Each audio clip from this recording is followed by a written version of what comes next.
Pemirsa, masa kanak-kanak adalah yang paling bahagia bagi kita. Kita bisa bermain-main dengan bebas dan leluasa tanpa beban. Namun beberapa anak di Indonesia berikut ini tidak bisa merasakan hal-hal yang menyenangkan tersebut karena keadaan tertentu. Berikut 7 kisah haru anak-anak di Indonesia versi on the spot.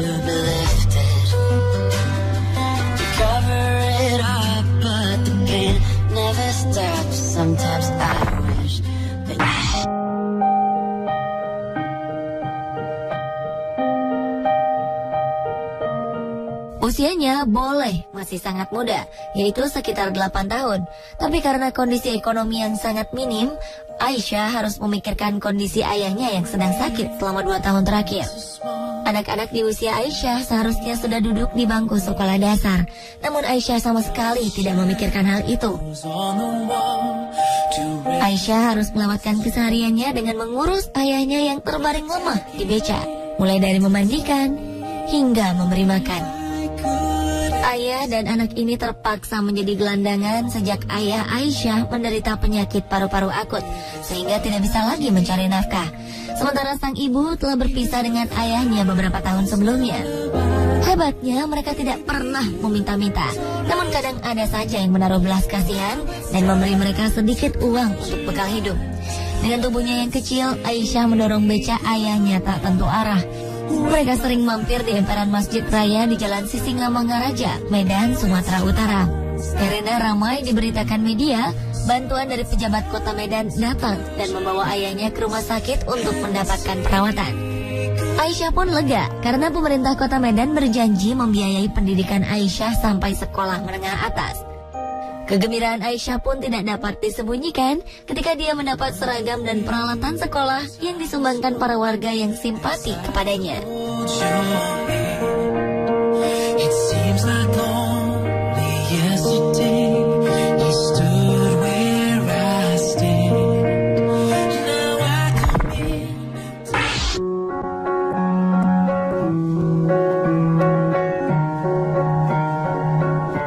Selanjutnya, memiliki 7 saudara dengan keadaan ekonomi keluarga yang pas-pasan memaksa Sony untuk rela berhenti sekolah. Anak ketiga dari 8 bersaudara ini memilih untuk menggembalakan bebek yang telah dipelajarinya sejak umur 5 tahun.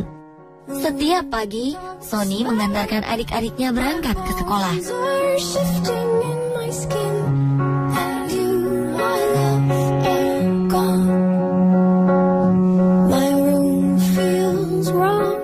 Setelah itu, Sony pun memulai pekerjaannya menggembalakan bebek. Bebek-bebek yang menjadi tanggung jawabnya ini harus selalu terjaga agar tidak tercerai-berai dan hilang. Dia menggiring kawanan bebek tersebut ke sawah bekas panen untuk mencari makanan, dan harus menjaga agar bebek-bebek ini tidak merusak sawah yang harus ditanami padi. Selepas menggembala bebek, Sony memanfaatkan waktunya untuk mengumpulkan tutut atau keong sawah yang banyak hidup di tengah lumpur. Keong ini akan dia jual untuk menambah penghasilannya.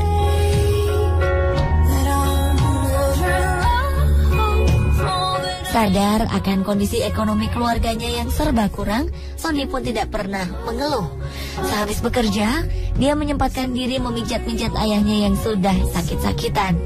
Selain Sony, kedua kakaknya pun sudah bekerja sebagai buruh pabrik. Namun penghasilan mereka tetap saja tidak cukup untuk memenuhi kebutuhan keluarga ini.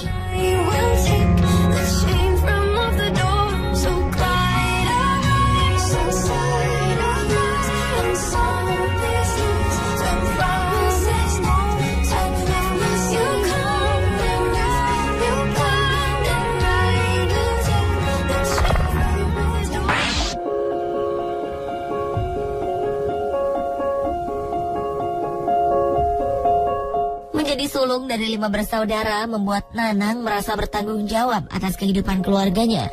Ayah yang seharusnya menjadi kepala keluarga dan teladan baginya malah tidak pernah memberi nafkah. Tidak hanya itu, ibunya pun kerap menjadi korban kekerasan ayahnya. Keadaan inilah yang membuat Nanang bertekad menjaga ibu dan adik-adiknya dan membawa mereka keluar dari lingkaran kemiskinan. Setelah selesai memandikan adik-adiknya dan membantu ibu mengurus rumah, Nanang pergi mencari rebung di tepi hutan. Tidak mudah mendapatkan rebung-rebung itu. Nanang harus jeli memilih tunas rebung yang enak dimakan.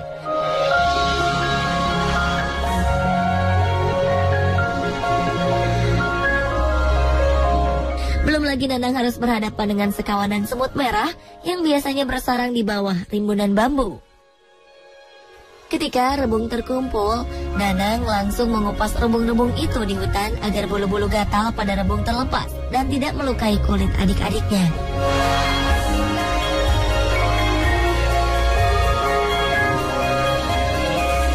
Di perjalanan pulang, Nanang menyempatkan diri mencari keong emas di tepi danau untuk menambah penghasilannya.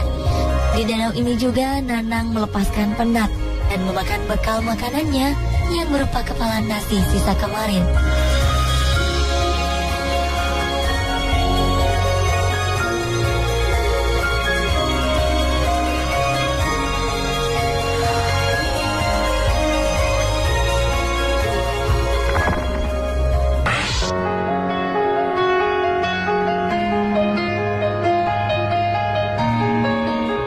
Waktu senggang bagi anak-anak biasanya dihabiskan untuk bermain dengan teman-temannya. Namun tidak bagi gadis kecil bernama Wina ini. Wina harus menjauhkan diri dari kesenangan itu. Himpitan ekonomi yang menimpa keluarganya memaksa Wina harus mencari uang tambahan agar tetap bisa bersekolah. Sepulang sekolah, Wina harus menyelesaikan semua pekerjaannya dan tugas sekolah sebelum malam tiba. Rumah gubuknya tidak memiliki listrik, dan mereka hanya memiliki sebuah lampu damar untuk menerangi rumahnya di malam hari. Seperti mengejar waktu, Wina mulai mengerjakan tugas sekolah, membereskan rumah, dan membuat sapu lidi hingga matahari terbenam. Selain itu, Wina juga harus berkeliling menjajakan sapu lidi yang harganya Rp3.000 dengan perut kosong. Uang yang terbatas membuat Wina dan keluarganya sering harus melalui hari tanpa mengisi perut dengan makanan yang cukup.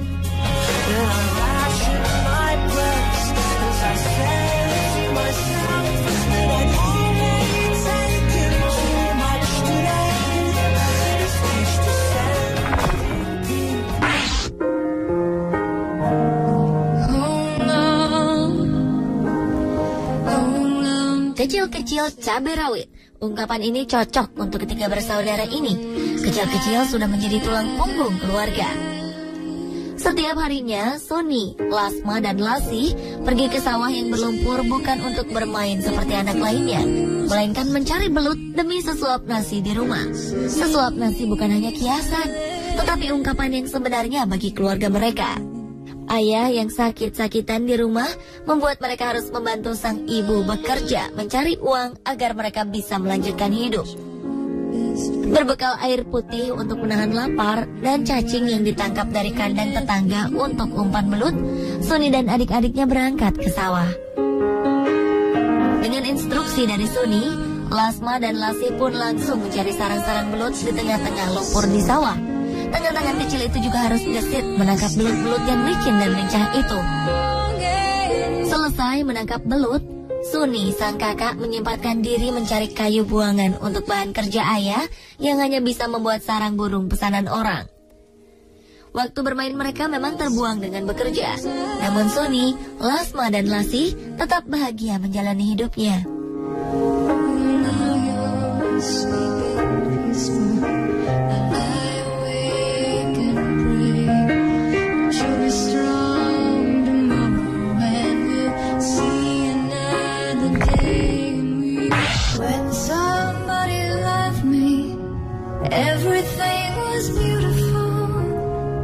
Jika mendengar kisah hidup bocah bernama Lilis ini, siapapun mungkin tidak ingin menjalani hidup seperti yang dia alami.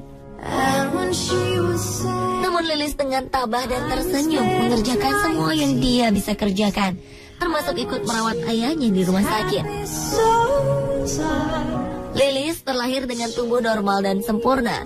Namun di usianya yang baru menginjak 1 tahun, Lilis mengalami demam tinggi. Ketika itu juga, sang ibu harus berpulang ke Yang Maha Kuasa. Kurangnya biaya hidup membuat Lilis tidak bisa mendapat pengobatan yang bisa menyembuhkan demamnya. Lilis pun akhirnya sembuh dengan sendirinya. Namun dia menderita lumpuh dan bisu. Dengan keadaan seperti ini, Lilis hanya bisa bergantung kepada nenek yang merawatnya setiap hari. Sang ayah yang diharapkan berada di sampingnya pergi entah kemana. Keberadaan ayahnya baru diketahui ketika sang ayah tertembak polisi karena mencuri motor untuk biaya menikah lagi. Mendengar ayahnya terbaring di rumah sakit, Lilis yang tidak menyimpan dendam itu langsung menawarkan diri untuk ikut merawat ayahnya di rumah sakit. Dengan tersenyum, bocah berusia 7 tahun ini merawat ayahnya didampingi oleh neneknya.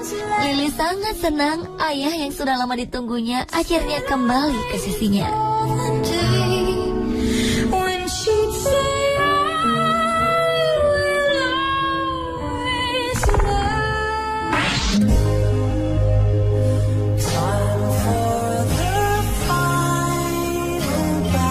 Jika memiliki niat untuk berusaha, apapun bisa dikerjakan untuk menyambung hidup. Mungkin inilah yang ada di benak Adriani ketika memutuskan untuk bekerja di pabrik pembuat meja untuk membaca Al-Quran. Di pabrik ini dialah satu-satunya anak perempuan yang menjadi pekerjanya. Lainnya adalah laki-laki. Meskipun perempuan, Adriani tetap mengerjakan apa yang dilakukan oleh rekan-rekan kerjanya, seperti mengamplas kayu jati berukir, memoles, dan membelitur hingga meja siap pakai. Pekerjaan ini memang bukan hal yang mudah dikerjakan. Ketika pertama kali mengerjakannya, Adriani sering mendapat komplain dari atasannya. Namun dengan usaha yang gigih selama 2 tahun, hasil kerjanya pun sudah bisa memuaskan pemilik usaha.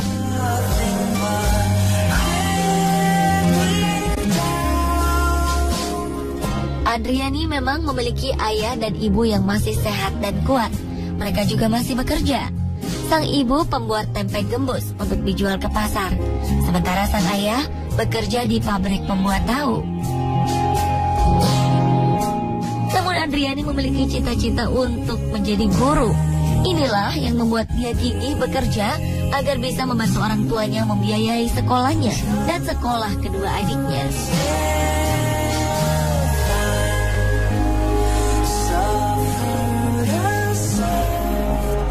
Pemirsa, itulah 7 kisah haru anak-anak di Indonesia.